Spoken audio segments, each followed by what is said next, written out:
अस्सलाम वालेकुम। फाइनली कैसे हो आप लोग? आवाज़ आ रही है आप लोगों को?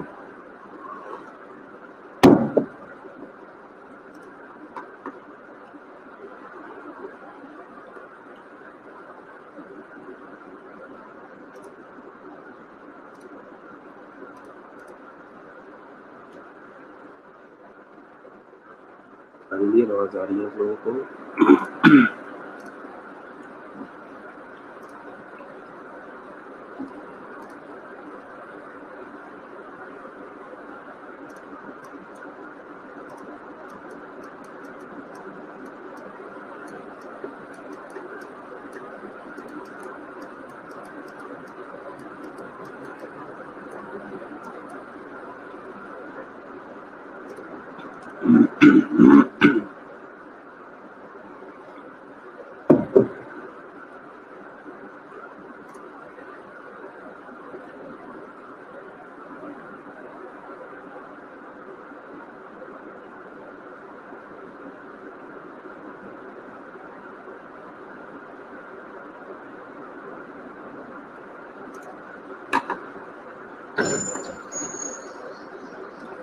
फाइनली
अस्सलाम वालेकुम, गुड मॉर्निंग। जी, चलो शुक्र है सबका जो है वो लिंक ठीक हो गया। आज थोड़ा-सा इशू आया था लिंक में। ठीक है।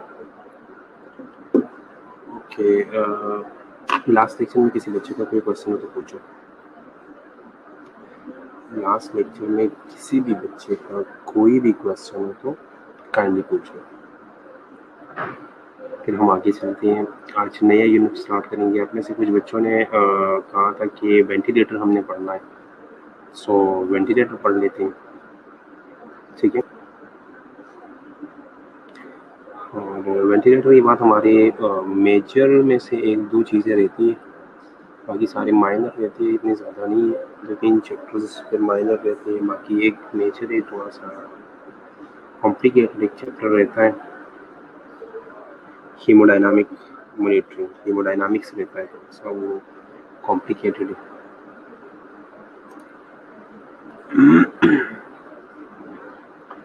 स्पिरिचुअल एंड साइकोलॉजिकल केयर हमने पढ़ा, इंडिविजुअल एंड फैमिली रिस्पॉन्स पढ़ा है, सेंसरी डिप्रिवेशन, सेंसरी ओवरलोड रहता है, ठीक है, स्लीप एंड सेंसरी इम्बैलेंसेस रहते हैं। उसके अलावा एंड अप्लाई केयर हो गया है, hope in quality, apply death and dying, contemporary issues, infection control रहता है, ठीक है। ओके, न्यूट्रिशन पढ़ लिया है, कॉम्प्लीमेंट्री अल्टरनेटिव मेडिसिन, ये थोड़ा सा डिस्कस करें।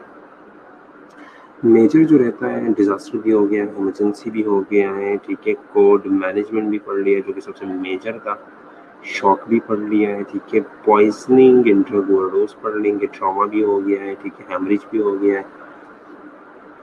जो मेजर रहता है, मेजर सिर्फ मेथड्स ऑफ हीमोडायनामिक मैनेजमेंट या हीमोडायनामिक मॉनिटरिंग रहता है, ठीक है। बाकी 2-3 चैप्टर्स है वो छोटे छोटे चैप्टर है, सेंसरी एंड स्लीप डिस्टर्बेंसेस वगैरह, ठीक है।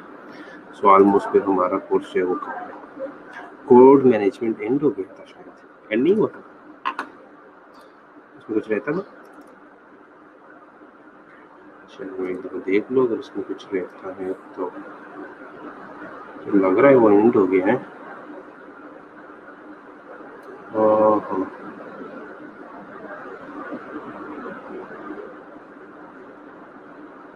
थिंक ओके ओके, उसमें अभी ड्रग्स रहते हैं, सॉरी कुछ ड्रग्स हैं जो कि अभी रहते हैं।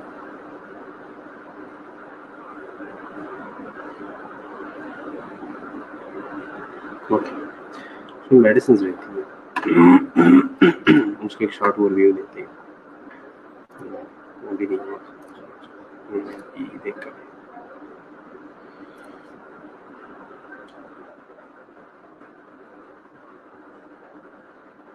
ड्रग्स का थोड़ा सा रहता है, लेकिन बुक में नहीं है ड्रग्स वगैरह का, लेकिन वैसे बस पता होना चाहिए, एक शॉर्ट ओवरव्यू ले लेते हैं ड्रग्स का, ताकि हमें आइडिया हो कि बस कौन कौन से ड्रग्स जो वो हमने यूज़ करेंगे। बाकी ये इतना जो मेन चीज़ें हैं वो हो चुकी है, वो ऑलरेडी कवर है।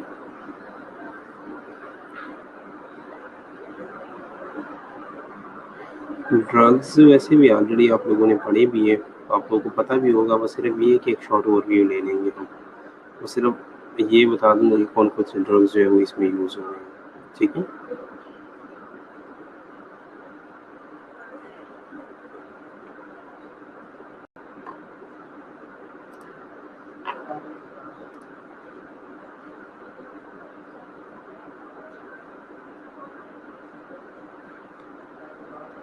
बहुत जल्दी हम लोग, यानी जल्दी कर नहीं हुआ, बड़ा टाइम लगा इसमें, क्योंकि काफ़ी लेंथी था। आई थिंक 1-2 हफ्ते तो लग गए इसमें, 2 हफ्ते, 7-8 लेक्चर हो गए, 7-8 लेक्चर से वक्त ज़्यादा हो गया। जब आप लोग कॉलेज में थे तब भी हमने ये स्टार्ट किया था, तो काफ़ी टाइम हो गया।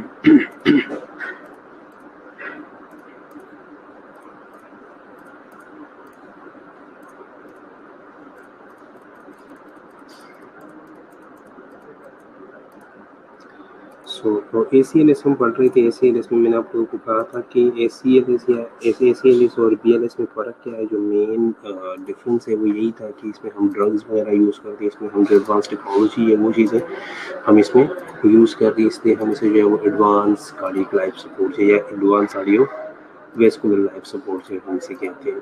ठीक है, इस वजह से इसमें हमने काफ़ी सारी चीज़ें जो है वो डिस्कस की है। इसमें हमने डिफिब्रिलेटर के बारे में पढ़ा, डिफिब्रिलेटर के टाइप्स के बारे में पढ़ा, उसकी करंट के बारे में पढ़ा, उसके प्रिंसिपल्स के बारे में पढ़ा कि डिफिब्रिलेटर किन प्रिंसिपल्स के ऊपर जो है वो काम करता है या ऑपरेट होता है। ठीक है, उसके बाद जो है वो हमने AED ऑटोमेटेड जो डिवाइसेस आते हैं जो कि ऑटोमेटिकली जो है वो रिदम सेंस करके रिदम जो है वो चेक करके ऑटोमेटिक शॉक देता है। ठीक है, इसके अलावा कार्डियोवर्जन वगैरह के बारे में पढ़ा, पैचेस वगैरह के बारे में पढ़ा। ठीक है, अब इसमें जो मेन चीज़ें हैं वो क्या है, वो ड्रग्स।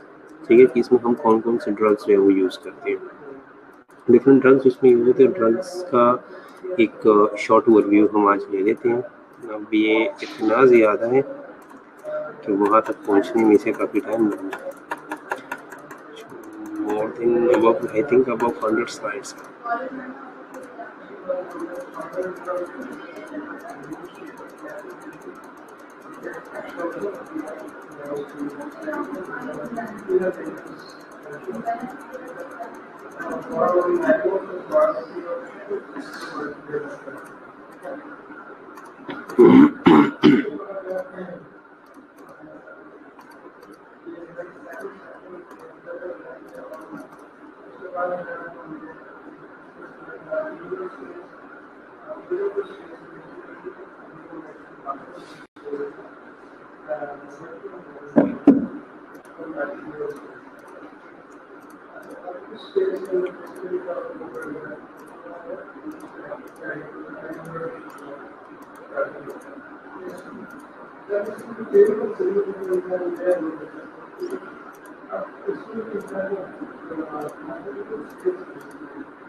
डिफिब्रिलेटर की कौन कौन सी मेन कॉम्प्लिकेशंस हैं? डिफिब्रिलेटर की कौन कौन सी मेन कॉम्प्लिकेशंस हैं? Okay, drugs. ठीक है,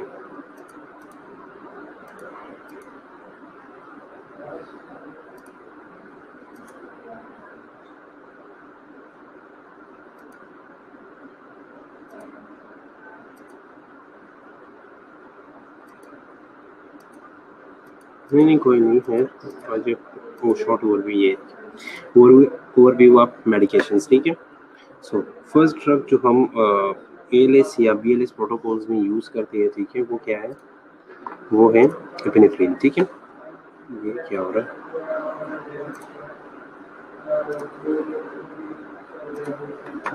ठीक है। अब एपिनेफ्रिन क्या है? Epinephrine is a potent vasoconstrictor. Epinephrine जो है वो क्या है, वो वेसोकंस्ट्रिक्टर है। ठीक है, alpine beta adrenergic effect, next ventricular fibrillation, VT VA pulseless ventricular tachycardia, assisted EPA, हर चीज़ में यूज होता है। ठीक है, मतलब चारों में यूज हो रहा है।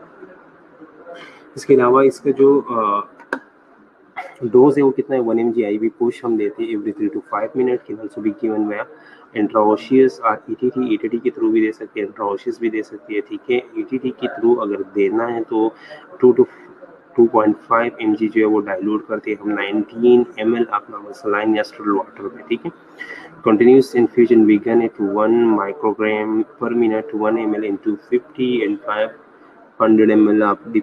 अच्छा, ये चीज़ें जो है ये ड्रग्स, कुछ ड्रग्स ऐसे हैं जिनकी जो है वो स्टैंडर्ड डाइल्यूशन होती है। ठीक है, कुछ ड्रग्स जो है वो फैसिलिटीज़ के हिसाब से जो है वो डिफरेंट लोग डिफरेंट तरीके से जो है वो डाइल्यूट कर देते हैं। फॉर एग्जांपल कुछ अगर शालामार की अगर हम बात करें तो शालामार में कोई ड्रग्स जो है वो हर इन्वायरमेंट के हिसाब से लोगों ने जो है वो डिफरेंट टर्म्स जो है वो स्पेसिफाई की होती है। अब शालामार में अगर आप किसी से पूछेंगे इस तरह का कोई ड्रग आप बनाते हो तो आप 50 ml सिरिंज में बनाते हो, ठीक है, क्योंकि आप सिरिंज पंप के थ्रू जो है उसे चलाते हो।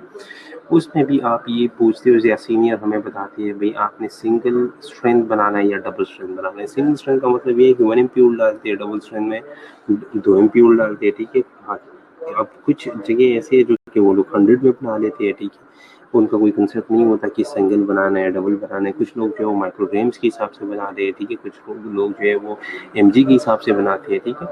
तो वो डिफरेंट डाइल्यूशन जो है वो थोड़ी सी चेंज हो सकती है, लेकिन मोस्टली जो है ये स्टैंडर्ड ही होती है, ठीक है।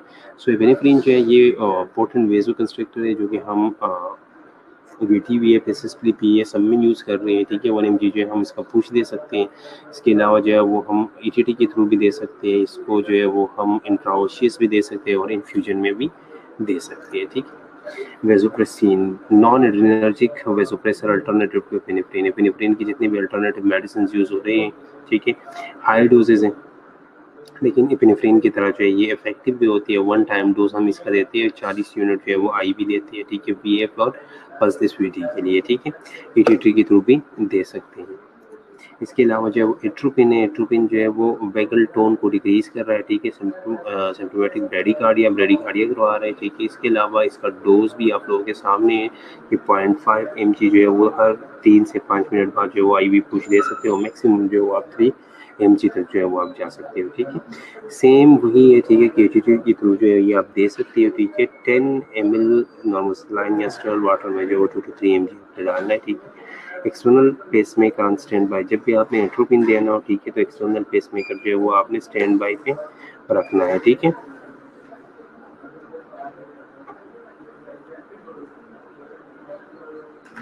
अच्छा, एट्रोपिन जो है ये अभी और एसिस्टली में नहीं है। ये सब चीज़ ये सब इमरजेंसी ड्रग है। सिर्फ ये ऑलरेडी आप लोगों ने पढ़ी भी होंगे, आप लोगों को पता भी होगा।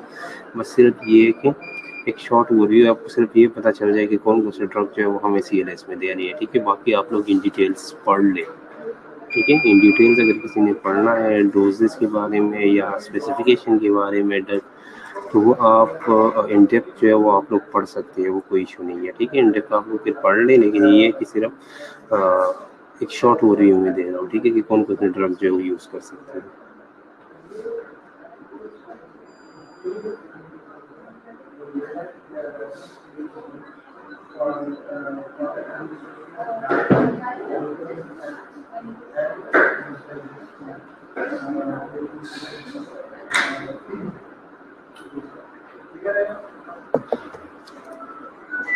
ठीक है, इमेड्रॉन दे सकते हैं, जिसको हम कॉड्रॉन, जो कॉड्रॉन के नाम से आती है, ठीक है, कॉड्रॉन के नाम से आती है। मेम्ब्रेन एक्साइटेबिलिटी रिड्यूस करती है, प्रोलॉन्ग एक्शन पोटेंशियल को प्रोलॉन्ग कर रहा है, ठीक है। रिफ्रैक्टरी पीरियड को जो रिटार्ड कर देता है, स्पेसिफिक टर्मिनेशन ऑफ VTVF को खत्म करने के लिए ये भी हम दे रही है कॉड्रॉन, ठीक है। कॉड्रॉन दे सकते हैं। इसके अलावा जो है वो लिडोकेन दे सकते हैं, ठीक है। लिडोकेन जो है वेंट्रिकुलर डायस्ट्रोफी को जो है वो सप्रेस कर रहा है। इसके अलावा जो है वो एडेनोसिन दे सकते हैं, ठीक है, AV नोड की कंडक्शन को स्लो कर रहा है। मैग्नीशियम के बारे में आप लोगों ने सुना होगा, मैग्नीशियम दे सकते हैं। अच्छा, टॉर्सिड डिपॉइंटस क्या है? What is torsades de pointes?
Torsades de pointes का पूछ रहा हूँ, ये टॉर्सल डिपॉइंटस, ठीक है।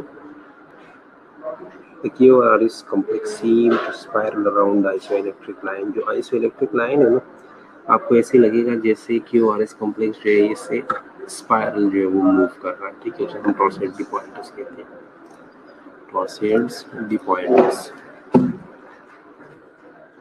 आंखों के सामने रिदम में टॉर्सल डिपॉइंटस का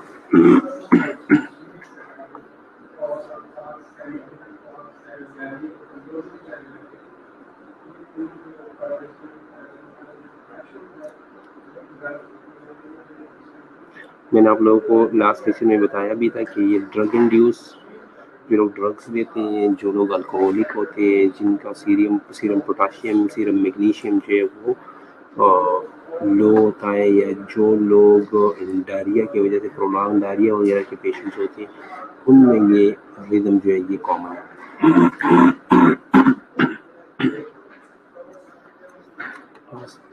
लास्ट सेशन में मैंने बताया था आप लोगों को, ऐसा ये क्यूटी वेव जो है वो लॉन्ग हो जाए, प्रोलॉन्ग हो जाता है, क्यूटी इंटरवल जो है वो प्रोलॉन्ग हो जाता है इसमें। लेकिन मोस्टली ये रिदम किन में आता है, ड्रग इंड्यूस या ड्रग अब्यूजर्स में, ठीक है, अल्कोहलिक्स में, लो सीरम पोटाशियम, सीरम मैग्नीशियम के लोगों में, डायरिया वालों में, ठीक है, जो प्रोलॉन्ग डायरिया के साथ पेशेंट है, या जो मेल नरिश लोग आते हैं ना, उनमें मोस्टली ये रिदम जो है ये कॉमन है, ठीक है। ओके, इसके अलावा सोडियम बाइकार्ब जो है वो हम यूज़ करते हैं, बाइकार्ब को हम एडजस्ट करते हैं एबीजीज के हिसाब से, ठीक है, क्योंकि वहाँ पे बाइकार्ब लेवल हमें जो है वो पता चलता है, ठीक है, और उसी से जो है वो हमें पता चल जाता है। डोपामीन है, ठीक है, तो ये वो ड्रग्स है जो हम कार्डियक अरेस्ट के अंदर यूज़ करते हैं, ठीक है। आप लोग इन डिटेल अगर किसी ने पढ़ना है तो इन डिटेल आप लोग पढ़ लें। सिर्फ ये कि आप लोगों को पता होना चाहिए कि ACLS या BLS या CPR के दौरान जो है हमने कौन कौन से ड्रग्स देनी है। तो पेनिफ्रिन है, वेसोप्रेसिन है, ठीक है, एट्रोपिन है, एमेड्रोन है, ठीक है, जिसको हम कॉड्रॉन बोलते हैं, लेडोकेन है, ठीक है, एडेनोसिन है, मैग्नीशियम देते हैं, ठीक है। इसके अलावा सोडियम बाइकार्ब देते हैं, डोपामिन देते हैं, ये वो ड्रग्स है, ठीक है। और इसके अलावा भी काफ़ी सारे ड्रग्स है, पिनोर है, ठीक है, पिनोर पी एपिनेफ्रिन है, ठीक है। इस तरह काफ़ी सारे ड्रग्स जो है वो हम यूज़ कर रहे हैं कि वो ड्रग्स है, मेन वो ड्रग्स है कि जिनको हम CPR के दौरान या कार्डियोपल्मोनरी रिससिटेशन के दौरान जो है यूज़ करते हैं, ठीक है। अच्छा, नेक्स्ट ये तो यार हो गया एक शॉर्ट ओवरव्यू था, अभी वैसे भी टाइम जो है वो ओवर होने वाला है। नेक्स्ट हमने क्या पढ़ना है, नेक्स्ट मैं सोच रहा हूँ कि नेक्स्ट हम वेंटिलेटर पढ़ के वेंटिलेटर के बाद जो दूसरा हीमोडायनामिक मॉनिटरिंग है वो ख़त्म कर लें, क्योंकि मेन जो हमारी चीज़ है वो कवर हो जाएगी। फिर अगर थोड़ा अल्लाह ने चाहा या अगर कॉलेजेस जो है वो ओपन हो गए तो बाकी फिर हम उसके ऊपर जो है वो प्रैक्टिस वगैरह कर लेंगे, लेब वगैरह कर लेंगे और टेस्ट वगैरह ले लेंगे, प्रिपरेशन कर लेंगे। तो कल अगर हम वेंटिलेटर स्टार्ट कर लें तो कैसा रहेगा? ये वेंटिलेटर हमने पढ़ा नहीं था एक दफ़ा, मुझे लग रहा है, पता नहीं मुझे क्यों लग रहा है कि वेंटिलेटर हमने पढ़ा है, पढ़ा है हमने।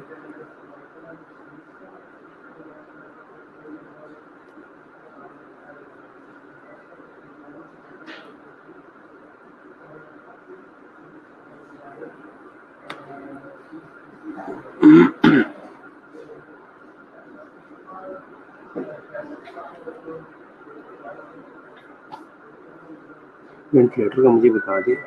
अच्छा, वेंटिलेटर हमने पढ़ा है, ठीक है। फिर एक ही चैप्टर रहता है हमारा जो हमने अभी तक नहीं पढ़ा, वो है हीमोडायनामिक मॉनिटरिंग। तो कल से फिर वो शुरू कर लेते हैं, स्टार्ट कर लेते हैं कल से। थोड़ा मुश्किल चैप्टर है पर ये एक इंटरेस्टिंग है, मेन चीज़ें बहुत ज़्यादा उसमें।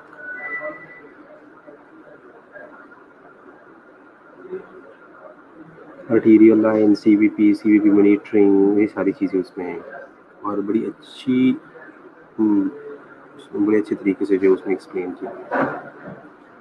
इम्पोर्टेंट चीज़ें एक सेम का अभी तक कोई पता नहीं है कि क्या हिसाब है।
ठीक है, ठीक ठीक है।